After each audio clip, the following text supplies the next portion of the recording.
UCLA has hired an offensive coordinator away from the NFL.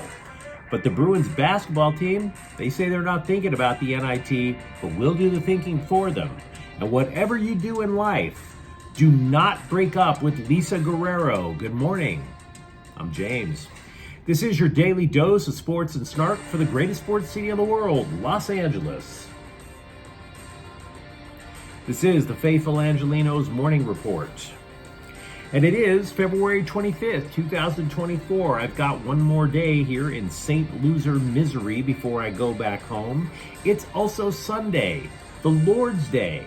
And not quite as important as the Lord's Day, it's Galaxy Game Day, the season opener, which we'll talk about a little bit in just a moment. Do you like being in the know about LA sports? Well, if you do, clickety-clack the like button. Clickety-clack the subscribe button. There's a notification bell. Hit that. It'll let you know when we drop new content. Sharing is caring. Let people know we exist, and by all means, comment. Absolutely love hearing from you guys. Before we go through the news and notes, a look at the scoreboard. Pretty interesting day, I must say. The Kings wound up edging the Anaheim Ducks in a shootout 3-2. With this victory, the Kings are just 3 points behind second place Las Vegas in the division. After that big losing streak, when everybody said the Kings might be toast, no siree, they are climbing again. Meanwhile, USC knocks off UCLA 62-56. Boogie Ellis led the Trojans with 24 points.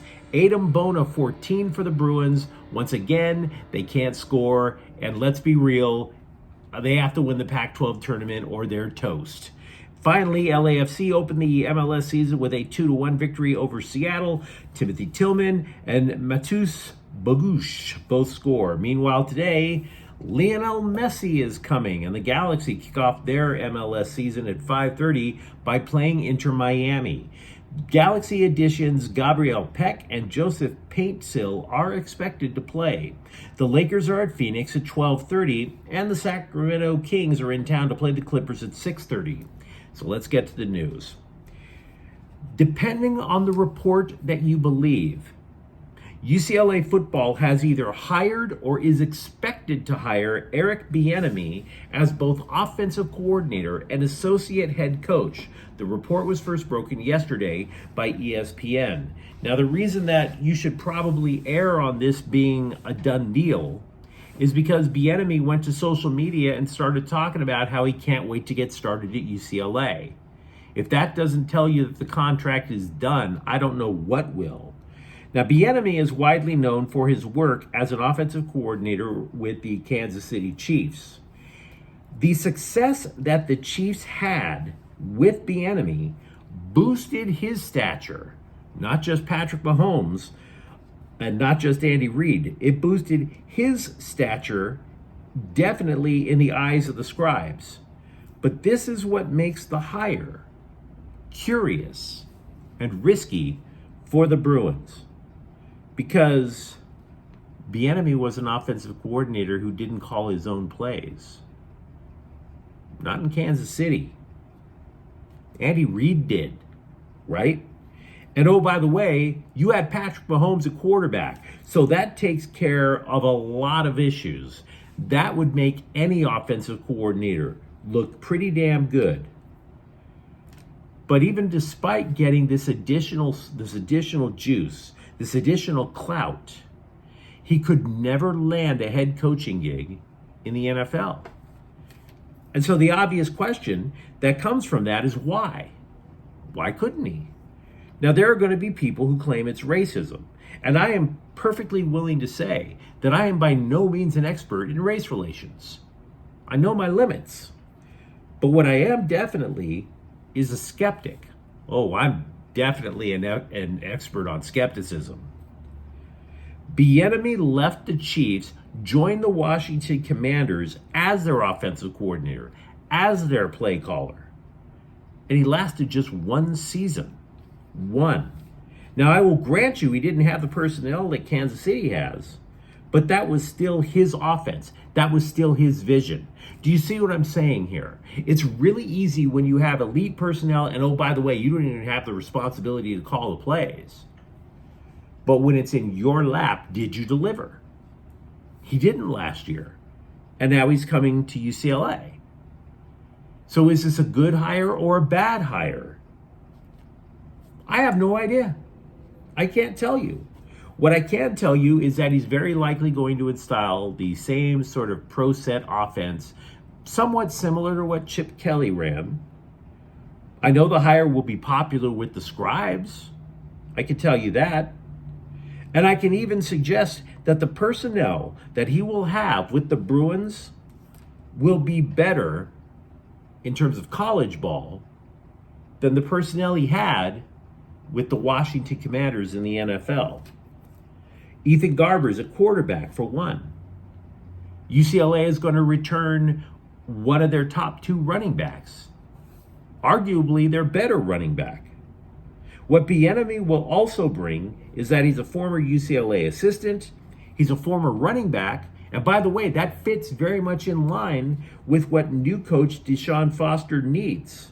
Someone who will emphasize the running game, and someone who has a coaching pedigree to take some of the pressure off him so he can concentrate on the program as a whole.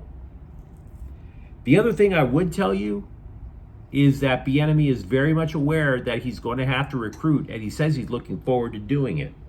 Now, Ethan Garbers, he definitely loves the hire. He already went to X. He tweeted that he is looking forward to having fun.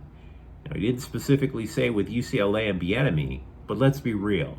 He definitely meant it was with UCLA and Bieniemy. But you let me know as we continue talking about sports in LA. Are you bullish on Eric Bieniemy as UCLA's offensive coordinator and associate head coach? Meanwhile, over with the basketball team, we mentioned that they lost to USC last night, and I'm sorry, they're flatlining. They had a moment for about a month where UCLA was the team that you did not want to face, and then all of a sudden they got a little bit of hype and everybody was thinking that they had an outside chance at the tournament. Wrong. It is not happening.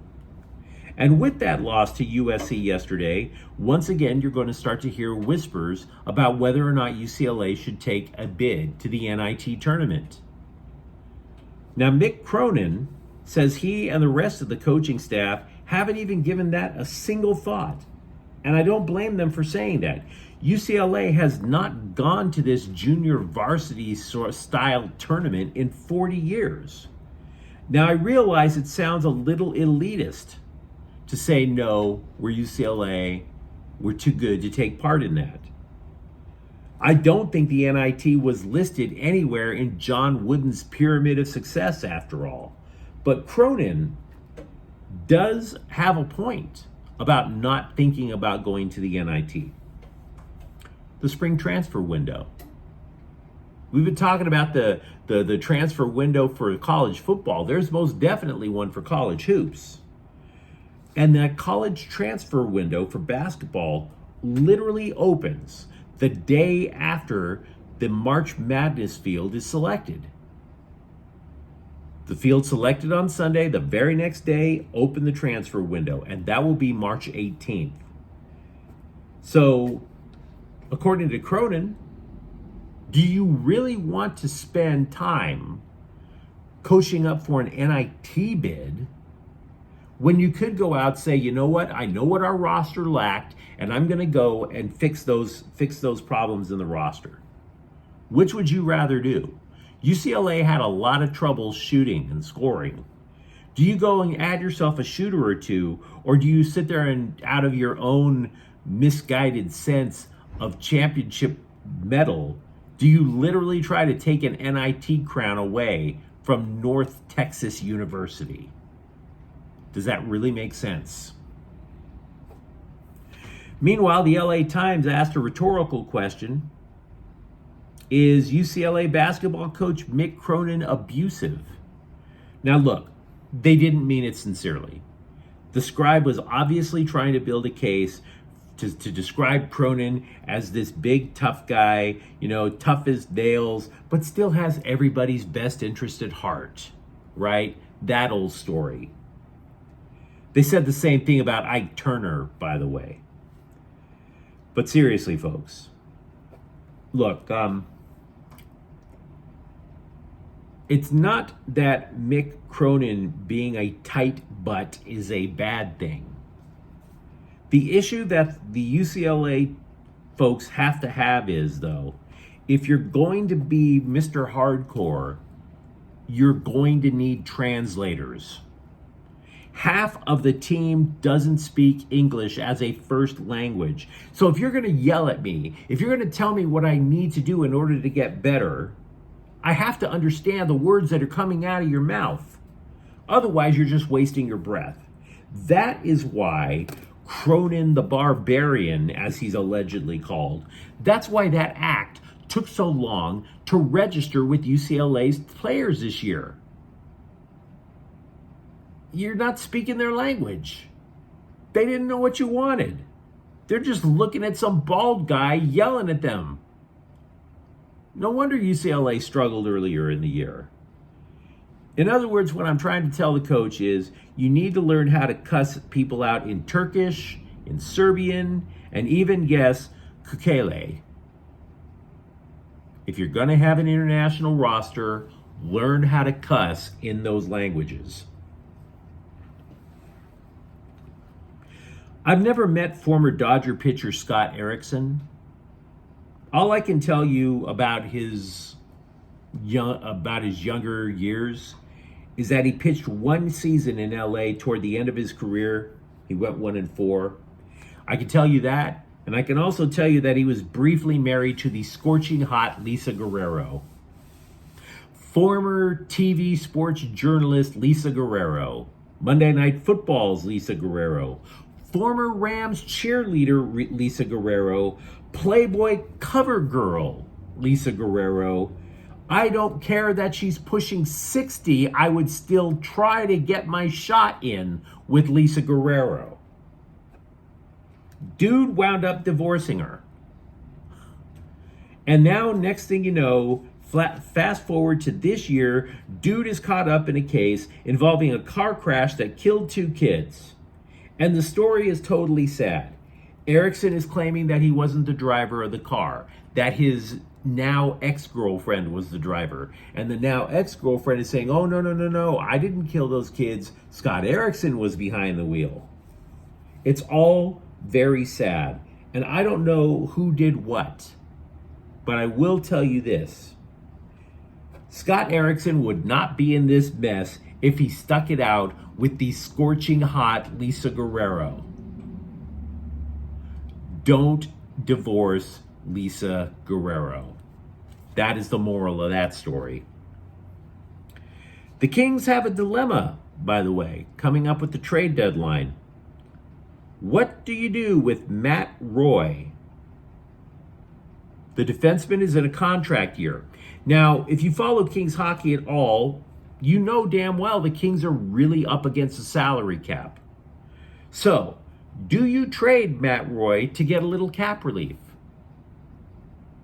You could.